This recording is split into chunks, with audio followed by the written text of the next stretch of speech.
this board has and always has been labor friendly. It wouldn't seem like it with the crowd that's here. You would think otherwise. But if you go back to the history that was read, pardon? Is audio, video, taking No. off? Turn the camera off. According It's to a the public Open meetings Meetings act. No, It's public, turn it it's a off. public meeting. You Public don't meeting. get to do it at the Public meeting. Open turn Meetings it Act. off. Public meeting. I said turn it off. It's a public meeting. It does not mean you can videotape it. Yes, that's Yes, exactly. it does. That is what That's public exactly what it is. Exactly what it is. Does it? Yes, yes, it does. Is that true? If your Yes. lawyer was You here, don't he'd have tell to you. turn your heat up. All right, it doesn't make any difference because what I'm saying is legitimate anyhow. That's fine. All right. We want to make sure it's documented. Huh? Should we get ours for this? I mean, record it? Yeah. Probably. Yeah, we better because we need copies. Same. Too much hiding of information, that's why it's being done. Oh, Mr. Graham, no editorializing. You had your chance to talk and you'll have another chance at the end. Absolutely. So the organization scheme that we were provided with, the reorganization scheme, involved the layoff of 5 librarians and the hiring of 3 part-time library associates to provide the very same services. Now, if you look at adult services, and again, I don't work here, so this might sound a little funny to somebody because they'll say, oh, no, you don't understand. But if you look at adult services and children's, they both have a population that they serve. Children's has 2 librarians. Adult services had 8. I'm under the impression, based on what we hear from our director, there isn't 4 times as much activity in adults. And therefore, there's not a need for 8 librarians. There may be a need for bodies, but not necessarily librarians. Not every service in this library requires a librarian. I heard you call librarians bodies, which suggests to me you really don't know what a librarian does. So that's why I'm here, to advocate for libraries and librarians and the profession. You can go ahead and Google, whatever you want, but librarians can actually bring the right answer back for you. That is what they are trained to do. You called them bodies. That just shows me that you don't understand what the staff here actually does or what librarians actually do. Firing workers from full-time just to go to part-time doesn't seem to be very community-oriented. Question, could a millage that was approved 5 years ago, I believe, could it be used to keep those full-time employees? Meaning, could the money be diverted to pay full-time employees? If so, why wasn't that done? It's part of the original budget. Especially since you are doing a $3 million expansion. If you can't pay for workers, how in the world are you paying for a $3 million plus expansion? I don't think you guys even have that kind of money if you're laying off people. Yep. You need people to build, to make a better library. We've trusted the librarians with everything that we've needed help with, as far as finding books and more information and term papers and all of that. None of this staff should be cut, in my mind. I think that they're all great and that they help us. I can use Google, and Google doesn't get me what I need sometimes. We need a lot more than that. My younger child has issues with reading. We've talked to Ms. Fry and some of the other librarians and the assistants, the pages, whoever it may be, whatever we've needed. I come to a library thinking that I'm going to get help from the staff who are in here because it's their job, they know what they're doing, and they are here to help me. As a taxpayer who pays her money now to this library and to the millage, I am very dissaddened to hear that we can expand, we can get more bricks, but we're gonna cut the people who work there. I don't need a brick to help me look for something. I need a person. I need somebody knowledgeable in their job to help me, to help my children. And this is how they're going to get their education, is by coming to a library, by having other people help them to learn where these things are. I've been part of the library since I was a child because I always loved going to the library. And when I started out as a teen, Ms. Jody was the first person to actually talk me into doing the teen reading program. And at first I didn't like it because I thought it was just boring and everything. But she encouraged students and other people to join in that program because it was not just because of prizes, but it was just kind of fun to do the activity. And seeing Ms. Jody gone and stuff kind of broke my heart because she's been there for every teen, every child. She's been really helpful. My name is Jody Wolak. I was the teen librarian here for just over 4 years and built a teen program that I'm very proud of with some amazing teens. I wanted to address a couple points. You mentioned, Mark, that adult was overstaffed when compared with youth. I do want to clarify that teen is considered part of adult in this. Yes. I believe you misspoke about the number of librarians in youth. There are actually 3 librarian positions plus 1 librarian who's employed as an associate. If you go out in this library and look at the square footage, you'll see adult has much more square footage than children just because there's more grown-ups. And if you look around at other libraries, the average seems to be about 2 times as many adult librarians as youth, which was right in line with where we were before these layoffs. Secondly, other people have spoken to the concerns about replacing 5 to 6 full-time librarians with 3 part-time associates. It seems impossible to do without cutting programs or negatively impacting the community. I hope that a lot of these programs that have been cut, I hope that these are temporary measures and that as many as possible will resume as quickly as possible, and with the level of quality we have been able to provide. I don't see how that's possible with 3 part-time people replacing 5 to 6 full-time. Third, if financial, why weren't we not given the opportunity to go to part-time or take pay cuts? Fourth, and this is my final point, the execution of this plan has been horrible. So many services have come to a halt. There's been apparently no transition plan that I have seen. There's been no knowledge transfer, as you alluded to, from the librarians, some of us who have been employed as long as 11 years, and all of whom were solely responsible for at least one critical area: teens, homebound literacy. Website.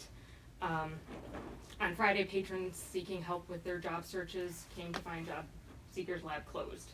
And on Monday, teens ready to make anime art projects found the doors closed.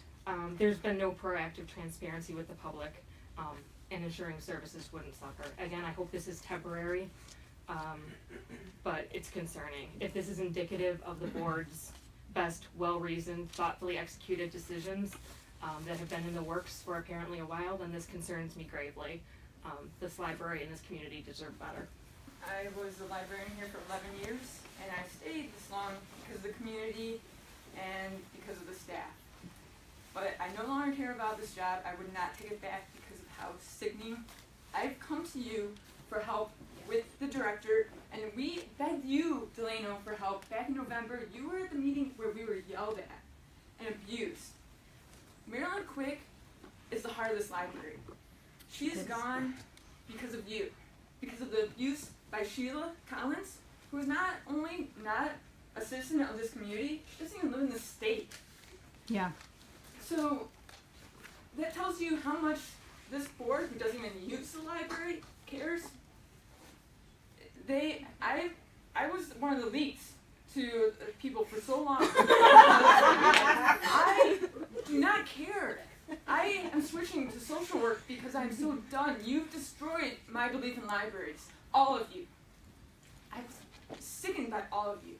What you did to these people, you don't deserve to work here, and I hope the mayor removes all of you. These people deserve so much better. The homebound people, you're going to be hearing from them when they're upset. They're very upset, and they're already contacting the mayor. And Sheila, please leave. You've been a terrible abuser. Go ahead, you still have time, keep talking. How can you justify caring about the library? When you came in and you yelled at us, we were all suspended, and the people that were laid off, to say this is not related, we were all suspended due to insubordination, that rule that was made up the day that they suspended us. And we've documented all of this stuff. And I don't know how the library's going to afford expansion with another lawsuit. And that is all. You told us in the meeting in November you did not care about us. No, I didn't say I didn't care about you. I You said, didn't want to know us. You said, I no, don't have you're to. taking that out of context. I talked to you about You separate called a issues. staff member a snowflake. I did call somebody a snowflake, that's correct. Oh my In any gosh. event, let me move on. Could the millage be used to keep the employees? Yes, absolutely. For a short time. No, forever. There's enough money coming in the millage that we could keep these librarians. But that's not what this is about. We're not trying to see how many people we can fund with a job. And I know that sounds not so good to some people. But again, we're looking at the entire picture. You know, what is the financial picture?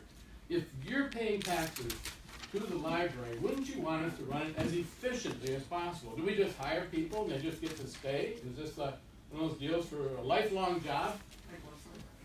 Yeah. The city of Westland was doing it. Well, yeah, I did my career in Westland, I did it in the fire department, I retired from there, yes, right, I did a career there, I understand that. $2 Well, difference. did you offer them an actual reduction in pay along with a reduction in hours so that they could retain those positions without being hiring on somebody new? So, We didn't offer that, and I'm just giving my general feeling on that, and I apologize if it doesn't meet with everyone else's, but having been a union person for a long, long time, it is highly unusual, and it might be considered a very negative thing to tell someone, you know, we know you're a librarian, and we'd like to keep you, but we want you to take an hourly cut and an hourly rate cut to stay here. That is the kind of thing that would be interpreted very, very negatively, and so, I agree therefore this. it's possible, but I mean, people have, you know, I don't know people's home lives, so, and I assume you guys don't know everyone's personal lives either, so their financial situations maybe should have been taken into account. That's my point. Something that wasn't clarified regarding the library associate position and why the librarians were not offered part-time. I have a question about that feeds into what was asked before. The hourly range stated for the library associate posting, which she was just referencing, which is still on the TLN website, lists the salary range as $16.03 to $21.37 per hour. I'm going to go ahead and tell you what I make because I don't have this job anymore. We each made $19.23 per hour, which is well within this range. We were hired at $17 per hour, and after an evaluation period, we were increased to $19.23. So, if this is the range that was approved for this hiring process, where is the cost cutting? The ranges are greater for you as well, Good time. and not everyone is at that level. Andrea, you were here for how many years, and what do you make? 11 years, and then I make $21, and I started at 18. Okay, so there's actually been a reduction. Thank you. Can they apply for the job though? Can they go back and apply for the job if they wanted to? Right. It's in the range. I think that, I don't know, I mean, it's only a 4-hour cut. I mean, they're making the same amount of money, so why don't you have to go apply and get your job back? They're not gonna take us back. You don't know that. You don't know that. Well, at least that's not what, you know, I would try. You know, so. All right, moving on.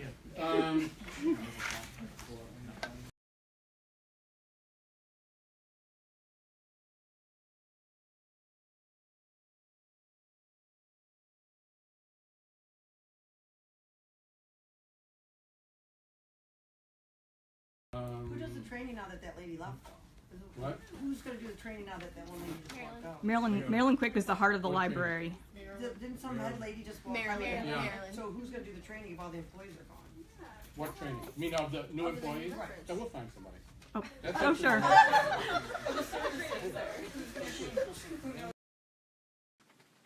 Is this on an agenda item, Marilyn?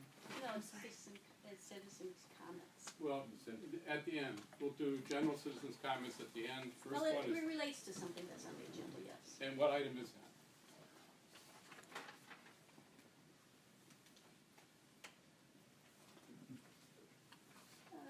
Union organization campaign. Okay. My name is Marilyn Quick. I have been employed by the Public Library of Westland since 2005.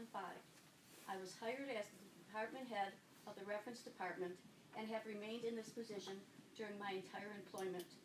Although the title of my position was changed to Department Head of Information Services by Sheila Collins about 2 years ago.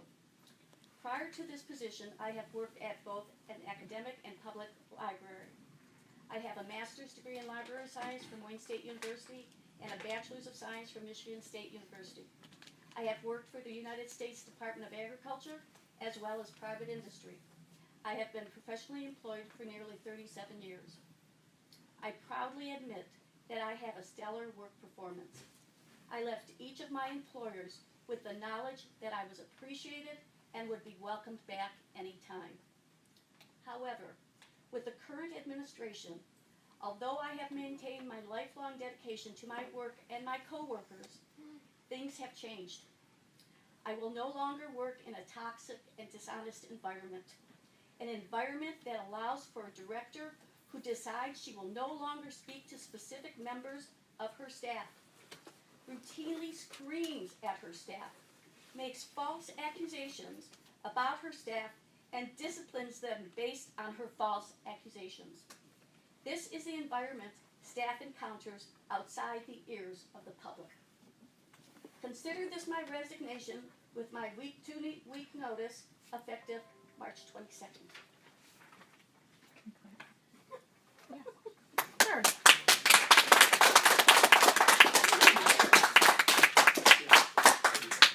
And then we have a director who does exactly what the board says. She doesn't interact with the staff. She doesn't interact with the public. But they want to keep her because she'll still do whatever they tell her to do. And she'll mumble into her and read her little report and not interact with her employees. They're not allowed to come talk to her. There's a new rule about that too.